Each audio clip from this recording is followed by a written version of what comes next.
Hey guys, I'm here at the 2023 Work Truck Show in Indianapolis, and usually in many of the booths there's a lot of talk about electrification, electric trucks, but I also want to talk about other fuels like propane, and I'm here with Josh. Hey Josh. Hi, Andre, nice to meet you. Hey dude, can you please introduce yourself?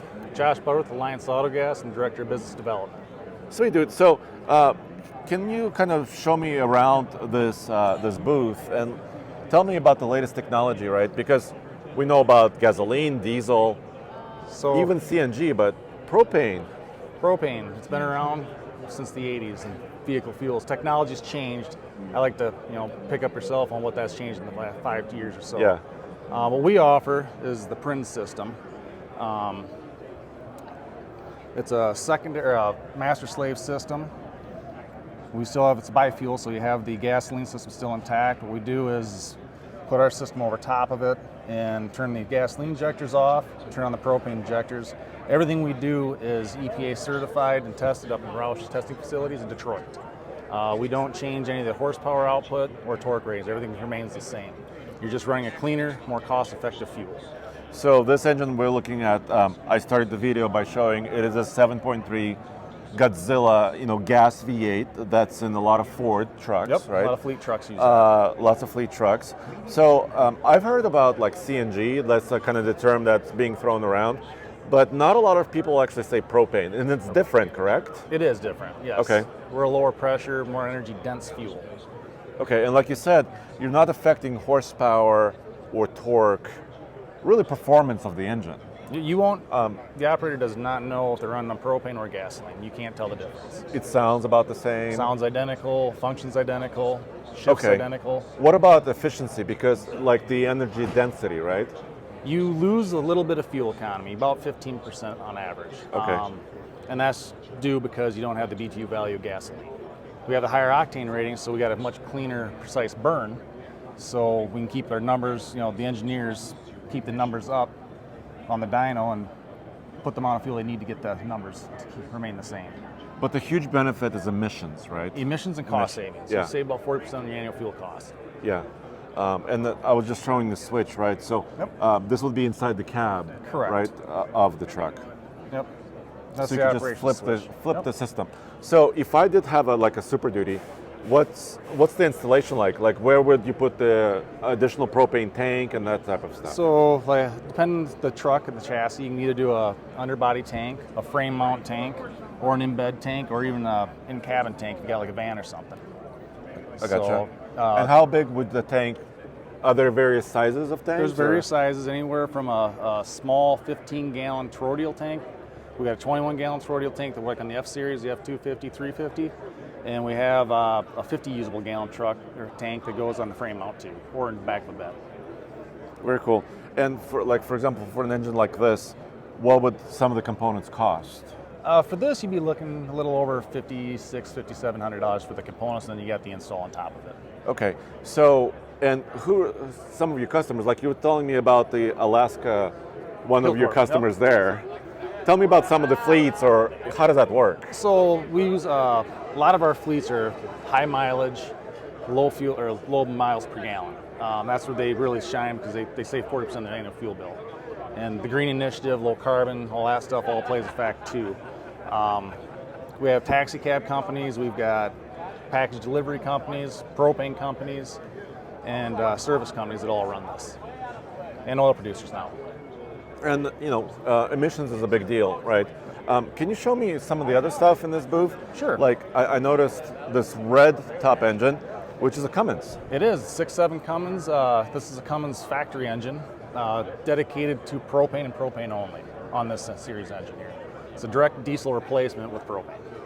And the idea is that you would maintain some of the horsepower and torque figures. This will get us into that Class 7 range, yes, where propane's really struggled in the past. And it's designed, like I said, for propane only, so you wouldn't run diesel on this engine. Nope. You would run propane. And this is direct from Cummins and their engineers. So they do this in-house. Nice. But this engine is not commercially available yet? Not yet, nope. Okay. They're telling us 25. Don't know that for sure, but that's what they told us. Okay. Well, every other booth has something electrified. Can we look at this? Yes. Okay. So tell me about this installation. So this is a propane-powered generator for fast. Is the generator EV on the charging. other side? It is. Yep. Let's walk around.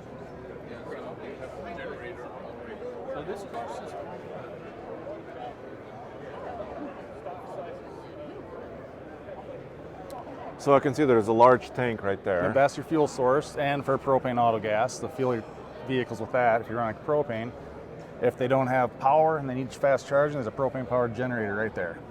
So there you go. So this runs cleaner, obviously, than a diesel would, Yes. right?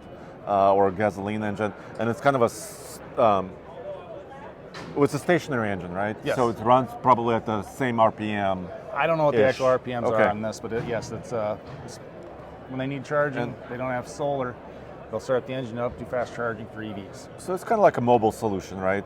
Or remote solution, maybe in somewhere where the grid is like not as developed, Yep. let's say.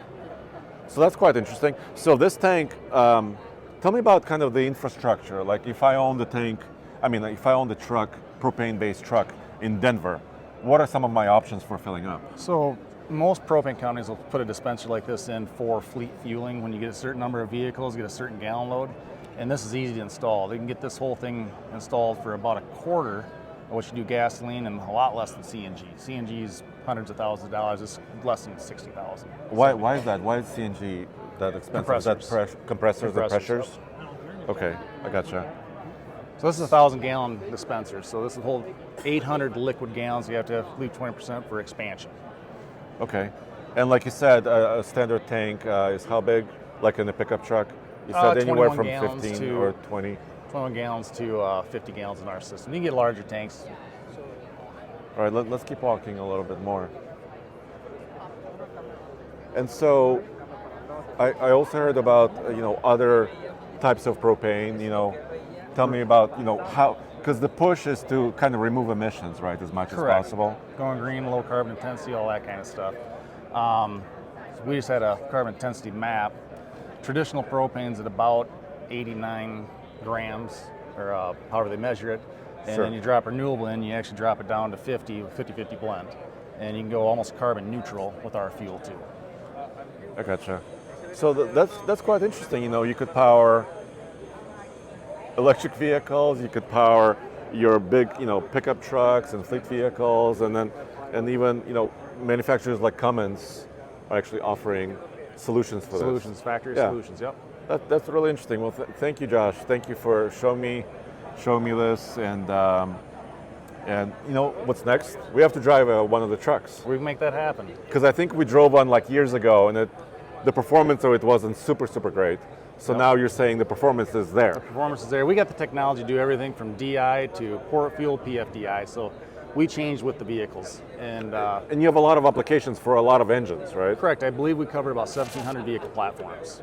That's a lot. 389 EPA certifications. That's a lot. Well, thanks a lot, man. Nice to meet you. Nice to meet you. Thanks, Andre. All right, great.